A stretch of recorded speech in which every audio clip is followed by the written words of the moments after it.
the one and only Brooklyn. Happy New Year, everyone. 2019, and the word for 2019, if you guys haven't seen it on the gram, is consistency. Be consistent this year. Please, I'm going to do the same thing, and I need you to do it. So, over the holidays, I had some food, got my A on, got my drink on. But while I was doing that, I had a conversation with a beautiful young lady. Her name is Joy. Hello, everyone. Yes, and you guys will get to know her just in a few. So before we do that, shout out to Kevin. Hey, Kevin. You might want to say hi, Kevin. That's disrespectful. Say hi. Say hi to the camera. Hello. Okay, see? Okay, so how was your Happy New Year? Happy New Year. So how was your New Year, and how did you celebrate?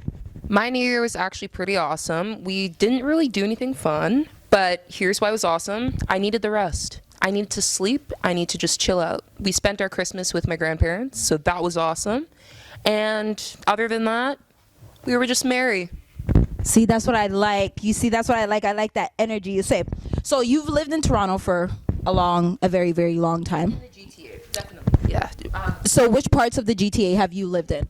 When I was little, I used to live in Mississauga, and then we moved further west when I was roughly about 9. I don't want to give away my location, only because we still live there, but we've lived definitely in Mississauga, closer to, I want to say Brampton too. Yeah.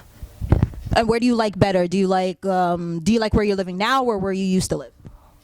Okay, this one's kind of hard. I like where I'm living now because it's structured.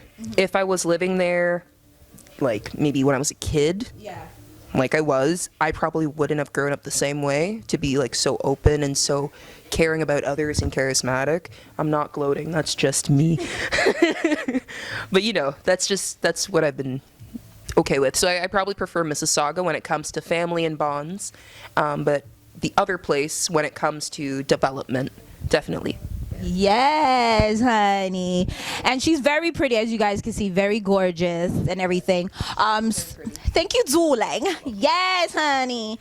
So before we get into talking about your music and things like that, I know you were when you see me with the shirt on, you were kind of giving me a little bit of history in regards to that. So we're gonna touch base on that. So before we get into that, let us know, how did you get involved with music? How did you get started? So my first start began probably when I was in a church. Not probably, but likely. I had the opportunity to grow up in my great-grandfather's church in Springfield, Illinois, where I was born. After I had moved from Springfield, Illinois, I moved here. I've been around a lot of places, but when I was in the church, my father was a bass singer, and he still sings, but he doesn't sing professionally like I'm trying to pursue currently. At the same time, I followed the same footsteps. My mom can't sing, so I wanted to be just like my dad in the talent aspect. I followed through. He was my role model. So for me, it's all about role models and making sure that I had something to follow through on. And being in that realm of Springfield, Illinois, really changed my perception of music and all of it. It's pretty great. So what does your dad think about your music? Does he support you? Does your family support you? And does your friends support you? Because living in Toronto, everyone says that it's very difficult to even, when you have shows, it's really difficult to even have a couple people to come out, let alone your family members. You know what I mean? And I have problems with that myself. But so Everybody does. Me, her, everybody. So tell us a little bit about that. Definitely. So when it comes to having people at shows and performances, I definitely try to encourage my closer friends first at smaller venues because I am relatively new. I don't want to necessarily overstimulate a bunch of people that aren't prepared for my style. So what motivated you to, besides, obviously your father was your inspiration, but what motivated you? Like, was it like the Aretha Franklins that motivated you? Like, and what can you compare your style to? Absolutely. I've had a lot of different role models or even types of motivation or people that have inspired me. Having said that, it always falls for some reason in a R&B / classic rock category or something that is very soul-like. So I stay around like Jack Soul. Like, I don't know if you remember the band Jack Soul with Hayden. He passed away. Okay. He was cancer. God rest his soul. But I also listen to things like Guns N' Roses and Aerosmith and things that people don't generally assume that I listen to. But again, assumptions aren't great. You know? Yeah. Aerosmith. Oh my God. I would have never. No, seriously, dead ass serious. I would have never thought that. Aerosmith. But I'm very open when it comes to music and such. You know what? That's what it's about. Being an artist, you kind of have to be kind of versatile, because when you're in an industry like this, especially the entertainment industry, you know, yes, it's good to say I'm an R&B singer, but sometimes you got to step outside your comfort zone. Like there's artists like, not to spread names, but Daniel Caesar, someone like that. There's tons of artists like K-Way. They're coming out with new tracks regularly, and although they have more emotional content, it's definitely worth the listen. Definitely worth the listen. So who were you listening to growing up? Listening to growing up, definitely Selena. Fan. Bidi bidi bam bam, bidi bidi bam bam, bidi bidi bam bam. That. Tony Braxton, absolutely. Yeah. Destra. All right, girl, keep going. Destra, certainly. Michael, definitely. Staple, you know, it's what you expect. And who else? Definitely Smokey Robinson. For songwriters, like my thing was Smokey Robinson, Celine Dion, anything that had to do with like classics. That's where I got all of my writing skills from, and just listening. Things like Tears of a Clown or what's another one? Cruisin'. Yeah. You can really branch off of songs like those. So I appreciated that one. Listen, girl, has anybody told you you are very young, but you have an old soul? My mom. Yay! Because all the artists that you name are like, they're legends, obviously, and they're classics. You see what I mean? Like, you see what I mean? You guys heard it first. Smokey Robinson told Michael. Smokey told Michael. Yeah. So what did you do in 2018 that you feel you would change for going into 2019? Definitely spreading the message about my music, and definitely putting out music that lasts. I want timeless hits, right? So I feel like when it came to even 2017, I felt like I was making music because I was offered opportunities. Now that I've gained some skill and I've gained the appreciation for the crafts work, I will actually begin to apply myself further, especially when it comes to making my own tunes, my own beats, because it's definitely something that I would like to pursue, and something that I'm not necessarily bad at, so. That's not a problem. You know, a lot of people say that we as women, we tend to be very independent nowadays. Guys don't really like that. Kevin. I'm just joking, ladies. Kevin loves an independent woman, and he's single, ready to mingle, ladies. I'm throwing that out there. Every episode, I'm gonna throw it out there until somebody messages Kevin, and don't try to edit this either, Kevin. But yeah.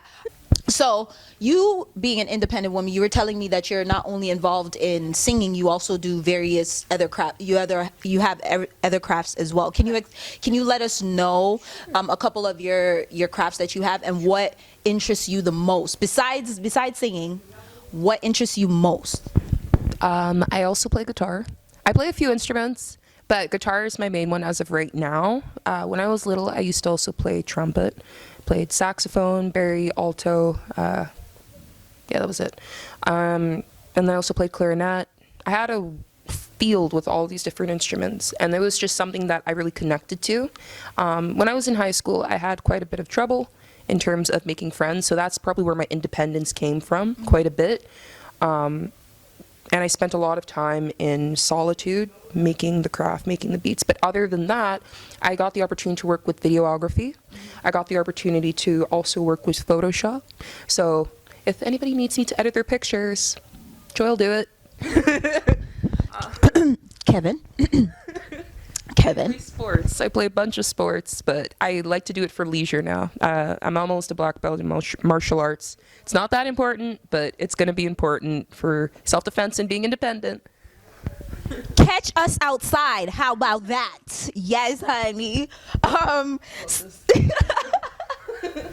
So I know, like what I was telling you before, you know, a lot of people always want to know your business, but I'm gonna get into your business. because I want to know some business. And everybody knows Brooklyn has her tea time. So I'm going to ask you this question. Are you single and ready to mingle? Brooklyn. I mean, ready to mingle? No. Single? Choice. Here's why. It's not single by association, it's single by choice.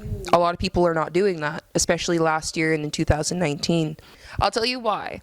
I feel like a lot of young people, we don't necessarily choose who we want to be with, and that's not every young person, mind you. I would prefer to find a young gentleman with dignity, morality, integrity, as opposed to how much did his shoes cost or how much does his jacket cost. I am seen or perceived as somebody that is materialistic. However, that's not the case. I look for intelligence and value in a person, and I value somebody else's human beingness. You know? But yeah, definitely that's kind of why I've chosen to be single, and I'm kind of okay with it. I prefer it. That's not a problem, girl. It is not a problem. Just know that you cannot be going to any parties with anybody who is involved. Because then if you go to the club with me who has a man, it's going to be a problem. Because first off, my man's going to ask me, what am I doing there? I know, right? No, So that's going to be the next question.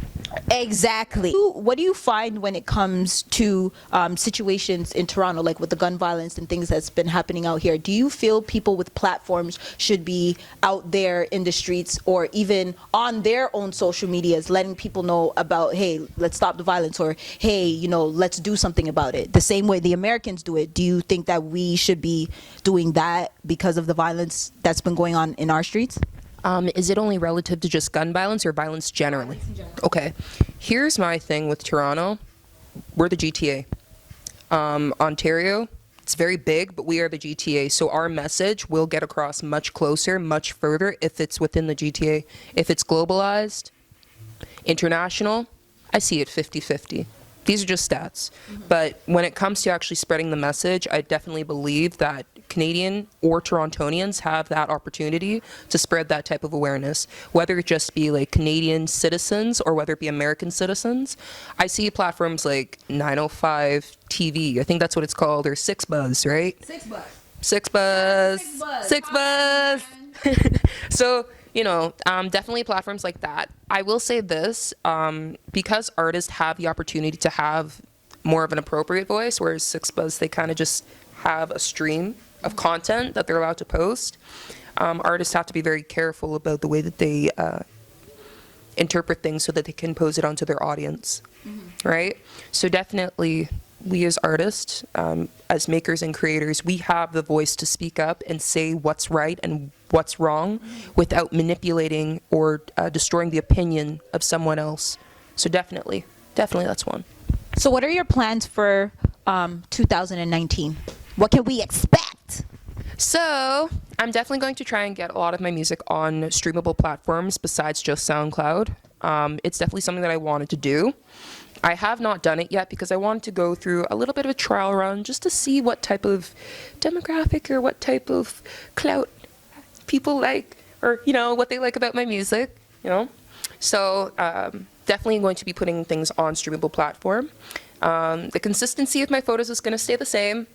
I post relatively often, but I don't post quite a lot. So I'll try and post more stuff up there, and definitely stay tuned for new music and a lot of endorsements. I got the opportunity to work with 2 companies just recently. One of them was Korean, the other one was, if I'm not mistaken, a European brand. Definitely check them out if you go to my Instagram, Joyxande, Joyxande. You'll see me at the very top in a dressing gown like this. I love this, girl. I was just about to ask you, where can people find your music? Do you have Facebook, not only Instagram? Let everybody know your platforms and things like that. Absolutely. You can find me on all of my platforms at Joyxande, Joyxande. Fun times. There's definitely a lot of talk about real world issues that I like to bring upon my audience. So definitely feel free to check it out. There's lots of great content there. Okay. As you guys can see, it's your girl Brooklyn. I'm chilling here with my girl Joy. Go check her out on Instagram. Make sure you guys follow her on Instagram. Make sure you guys follow Worldwide Entertainment TV. Make sure you guys follow Brooklyn Honey 23. And I might change my name to be Honey 23. Not sure yet. I might have to change my name for the 2019. You feel me? Shout out to my boy TV Gucci. He's a new rapper on the block. I'm going to have him right here very, very soon. 2019 is going to be crazy. Remember what I said? I'm trying to bring back Rap City. Hopefully, let's all do this. Yes, honey. Yes. So before we go, remember, you were supposed to let us know why you were so excited about my shirt, about my MTV Music television shirt. Ensemble. What I liked about this shirt the most was Much More Music / MTV. It's a television station that used to appear when I was a child, when most of us were children, even though some of us were not coherent. So this is how, a little bit of my music got started, by sitting sometimes and just enjoying Much More Music on a Saturday. It's a Canadian thing to do. It's Torontonian flavor. She's giving that. Give, yes. Yes. Vogue and pose. Yeah, shout out to my boy T-Rex. If you guys don't know, my boy T-Rex was actually the host of Rap City, and he actually gave me my first 30 seconds of fame on Rap City to do my thing, my freestyle. So shout out to T-Rex. If it wasn't for you, a lot of people wouldn't know who I am. And if it wasn't for TV Gucci to get us on Rap City, no one would know who the hell I am as well. And things like that. So big shout out to my boy T-Rex. 2019 is gonna be mad crazy. Nobody's gonna be able to stop us. And guess what we're about to do? We're about to pull up to the school. So guess what? Look out for us. Me and Kevin, we're about to come to your school, ask you a couple questions. Would you rather? Truth or dare? All right, y'all, it's the one and only Brooklyn, and I'm out.